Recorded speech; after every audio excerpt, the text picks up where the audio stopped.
Don't cause a scene, Dolly. Your sister is nesting. She needs a warm home to raise a legacy, not a cold career woman like you. My mother stood in the doorway of my penthouse, wearing my silk robe, while I stood in the hallway with my luggage. We engaged the deadbolt for her safety, she said, smiling. Go stay at a hotel, you can afford it. She slammed the door in my face. I stood there, locked out of the home I paid for, while my family stole it from the inside out. Before I tell you how I legally destroyed them without breaking a single window, tell me in the comments. What is the most entitled thing a family member has ever done to you? I'm reading every story. I checked into a hotel 3 blocks away from my building. It was a nice room, clean sheets, room service, a view of the city lights, but all I could think about was that I was paying $400 a night to sleep in a stranger's bed while my parents were drinking my wine in the living room I had spent 5 years saving to buy. I didn't sleep. I sat by the window and watched the snow fall, trying to understand how we got here. But deep down, I already knew. This wasn't an impulsive decision by desperate parents. This was a liquidation event. See, in my family, children aren't people. We are investments. And there are 2 types of assets in the Miller portfolio.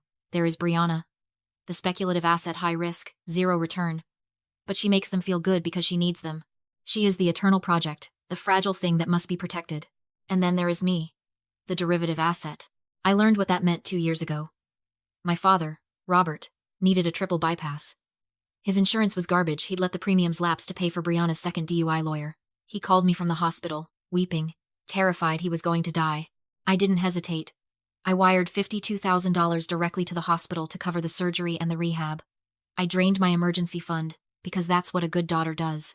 3 months later, I went to visit him for Thanksgiving. There was a brand new SUV in the driveway with a red bow on it. It was for Brianna. She needs reliable transport for her new job, my mother said, beaming. I asked how they afforded it. My father looked me in the eye, the scar on his chest still pink from the surgery I paid for, and said, We had some leftover cash. We made it work. They didn't have leftover cash. They had my cash. The money I sent for his health became a bonus check for her lifestyle. That was the moment I realized they didn't see my money as mine. They saw it as family property that I was merely holding for them. I wasn't a person with property rights. I was a bank account that had finally matured. And now, they were harvesting the account. That's the weaponization of biology. They knew exactly what they were doing when they brought Brianna. They weren't just housing a pregnant woman. They were using her biology as a shield. They knew I wouldn't drag a woman in her 3rd trimester out into a blizzard. They knew the optics would destroy me. They were banking on my conscience being stronger than their greed. The next morning, I called my lawyer. He's a shark named Mr. Sterling who handles my corporate contracts. I told him I wanted them out. I wanted the police, the sheriff, the National Guard. I didn't care. Dolly, listen to me, he said, his voice dropping an octave. You have a problem. A big one. It's my house, I snapped. I have the deed. It doesn't matter, Sterling said. Your doorman let them in. He gave them a key card. In the eyes of Illinois law, they aren't burglars. They are guests who have established tenancy. And because you have a pregnant woman and it is winter in Chicago, no judge will sign an emergency eviction order. We are looking at 6 months, minimum, maybe 8. I felt the blood drain from my face. 8 months? They'll gut the place. They'll sell the furniture. They know that, Sterling said. They are counting on you settling. They want you to pay them to leave. It's a shakedown, Dolly. I hung up the phone. I looked at the gray sky. My parents had outmaneuvered me. They had used the legal system's protection of the vulnerable to protect their theft. They thought they had won. They thought I would write a check, cry about it, and move on because that's what the derivative asset always does. But they forgot what I do for a living. I don't just sign contracts. I find the loopholes that destroy the other side when they try to screw me. I realized then that landlord-tenant law wasn't going to help me. I needed to bypass the housing courts entirely. I didn't need an eviction notice. I needed a nuclear option. I needed to find the one thing they loved more than Brianna, more than the penthouse, more than their own reputation. I needed to find their greed. And I needed to use it to hang them. For 3 days, I went completely dark. I blocked my mother. I ignored Brianna's Instagram stories, which I knew were just photos of her feet propped up on my coffee table with captions like "Finally home." I didn't call the police. I didn't bang on the door. I let them sit in the warmth of my penthouse, drinking my wine and thinking they had won. I needed them comfortable. I needed them arrogant. Because arrogant people don't read the fine print. You see, my parents have a fatal flaw. It isn't just greed. It's the belief that they are smarter than everyone else in the room. They think rules are for other people, They think the legal system is just a suggestion, and I was counting on that arrogance to be the rope they use to hang themselves. On the fourth morning, I called my father. I used a burner number so he would pick up. Hello? His voice was groggy. It was 10 in the morning on a Tuesday, and he was sleeping in. Dad, I said. I made my voice small, trembling. I channeled every insecurity I had felt at 12 years old. Dad, I'm tired. I can't do this anymore. I can't fight you and Mom and Brianna. You win. There was a pause, and then a huff of satisfaction. Well, it's about time you came to your senses, Dolly. We're family. We shouldn't be fighting over a roof. I know, I said. I want to transfer the deed to you. I want to put the penthouse in your and Mom's name. That way, Brianna is secure, and I can just move on. That sounds sensible, he said, trying to hide the excitement in his voice. He was already calculating the equity. $1.8 million, dropping into his lap for free. But there's a problem, I said. A legal one. My lawyer says if I just give you the house, the IRS will treat it as a gift. The tax bill will be massive. Hundreds of thousands of dollars. You'd have to sell the place just to pay the taxes. I heard him shift on the bed. We can't pay that, Dolly. You know we're on a fixed income. I know, I lied. So, here is the workaround. We have to make it look like you bought it. We have to make it look like the down payment, that $350,000 I paid in cash, actually came from you. Like you gave it to me to hold. Okay, he said slowly. How do we do that? It's just paperwork, I said. It's called a source of funds affidavit. It's a standard form for the condo board. You just have to sign a statement swearing that the $350,000 was your money, kept in cash savings, that you gave to me to buy the unit. If you sign that, the condo board approves the transfer, the IRS sees it as your equity, and there's no gift tax. He hesitated. And here was the moment. The smart villain check. He wasn't totally stupid. He knew lying on forms was bad. Does the government see this? He asked. I don't want the IRS poking around my accounts. No, Dad, I lied smoothly. This is strictly an internal document for the condo board's approval file. It just sits in the building's management office. It's a formality to get your name on the deed. I held my breath. All right, he said. Send it over. Let's get this done. He took the bait. He thought he was outsmarting the tax man. He thought he was helping me help him steal my house. But he forgot the golden rule of negotiation. Never sign a document until you know what the other side is holding. While my lawyer was drafting the affidavit, I was doing what I should have done years ago. I was digging. I didn't need to hack anything. People put their entire lives on public record. They just assume no one is looking. I logged into the federal court records system. I searched for Robert and Karen Miller. I wasn't looking for money. I knew they didn't have any. I was looking for the absence of money, and there it was. A PDF file, time-stamped 6 months ago. In Ray. Robert and Karen Miller. Chapter 7. Bankruptcy discharge. I paid the 10 cents to download the file and opened it. My heart started hammering against my ribs. I scrolled through the pages of financial declarations. It was a massacre of bad decisions. Credit card debt. Personal loans. Medical bills. They had wiped out nearly $80,000 of debt. But I wasn't interested in the debts. I was interested in the assets. On Schedule A/B, property, they were required to list everything they owned. Cash. Savings, stocks, jewelry, cash under the mattress. Line 17, cash on hand. Their answer, $0. Line 20, other financial assets. Their answer, $0. At the bottom of the page, right above their signatures, was the warning in bold, black letters. I declare under penalty of perjury that this information is true and correct. I sat back in my chair and stared at the screen. A cold, hard smile spread across my face. 6 months ago, my parents stood before a federal judge and swore on their lives that they were destitute. They swore they had 0 assets so the government would wipe away their debts. And tomorrow, I was going to make them sign a new document video recorded and notarized, swearing that at that exact same time, they were actually sitting on $350,000 in secret cash. They couldn't be both. They couldn't be broke for the bankruptcy court and rich for the penthouse. If they signed my affidavit, they were confessing to federal bankruptcy fraud. It carries a penalty of up to 5 years in federal prison, and a fine of up to $250,000, plus immediate seizure of assets. They were trapped. Their greed demanded the house. To get the house, they had to claim the money. To claim the money, they had to admit to a felony. I forwarded the bankruptcy file to my lawyer with a simple note. The trap is set. Book the court reporter. It was time to give them exactly what they asked for. The conference room at Sterling and Associates didn't look like a place where families reconciled. It looked like a place where corporations went to die. It was all chrome, glass, and a view of the Chicago skyline that cost $600 an hour just to look at. I sat at the far end of the mahogany table, my hands folded on my lap. To my right sat Mr. Sterling, looking like a vulture in a bespoke suit. In the corner, a court reporter set up her stenography machine. Next to her, a videographer adjusted a tripod, focusing a high-definition lens on the empty chairs opposite me. This wasn't a casual signing. We had staged it as a formal deposition of facts to satisfy the condo board. I told my parents the building was so exclusive they required sworn testimony to prove the money wasn't laundered. It was a lie. Of course. The building didn't care. But the federal government certainly would. At 2 o'clock sharp, the elevator doors opened. My parents walked in like they were royalty, arriving at a coronation. Robert wore his Sunday suit, the one he usually reserved for funerals and loan applications. Karen was wearing a fur coat that I recognized it was vintage, something I'd bought at an estate sale 3 years ago. She had raided my closet before coming here. Brianna waddled in behind them, one hand on her belly, the other holding a Starbucks cup. She didn't look at me.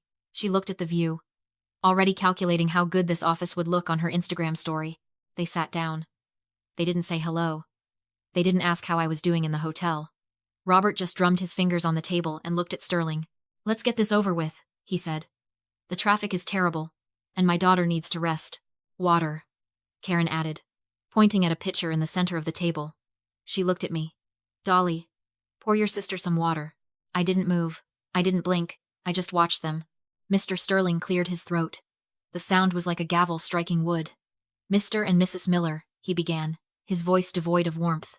"Before we proceed, I need to establish the ground rules. This is a sworn affidavit. The court reporter is transcribing every word. The video is being recorded for the official record. We know. Robert waved a hand dismissively. "It's for the condo board. Let's sign." Sterling didn't budge. He slid the document across the table. It was the source of funds affidavit. "Sir, as an officer of the court, I am required to issue a warning," Sterling said, locking eyes with my father. "You are about to swear, under penalty of perjury, that you personally held $350,000 in cash savings, and that you provided these funds to Dolly Miller for the purchase of the penthouse. If this statement is found to be untrue, or if it conflicts with other federal financial filings, you could face felony charges. Do you understand?" The room went dead silent. The hum of the video camera seemed to get louder. This was their off-ramp. This was the moment a smart villain would back down. This was the moment a rational person would say, "Wait, federal filings? What about the bankruptcy?" But Robert Miller didn't hear a warning. He heard a challenge. He looked at the document, then at me. He saw his daughter, the derivative asset, trying to scare him with big legal words. He saw the penthouse keys dangling just out of reach. His greed was so loud it drowned out his survival instinct. He laughed. A dry, arrogant chuckle. "I know what money I have, son," Robert said, picking up the heavy fountain pen. "I've been saving cash in a safe for 30 years. Mattress money. Uncle Sam doesn't need to know everything, right?" He winked at the camera. Sterling remained stone-faced. "State your name for the record and sign, please." "Robert Miller," he said, his voice booming for the microphone. He signed with a flourish. Karen signed next, her hand trembling slightly, not from fear, but from excitement. She was signing for a lifestyle she felt she was owed. Brianna clapped her hands softly. "Finally," she whispered. They leaned back, smiling like they'd just pulled off the heist of the century, outsmarted the IRS, the condo board, and their easy daughter. They didn't realize they'd just signed a confession. The affidavit ink was barely dry when the room's mood dropped fast and heavy, like a tornado warning. Robert capped the pen, slid the paper toward me, and reclined with his hands behind his head. "There," he said to Brianna, grinning. "Not so hard. Now sign the deed transfer, Dolly. Movers come tomorrow." I didn't touch the pen. I didn't even glance at the deed. I looked at Mr. Sterling. "Counselor?" Sterling nodded and opened his briefcase again, this time pulling out a thick red accordion file. He laid a stapled stack of blue-backed legal documents on the table, right on top of the affidavit my parents had just signed. Karen's face tightened. "What is that?" "That," I said, "is your Chapter 7 bankruptcy discharge from the Northern District of Illinois. Dated 6 months ago." Robert's grin didn't vanish. It curdled into confusion. "So what? That's old. Our debts are cleared.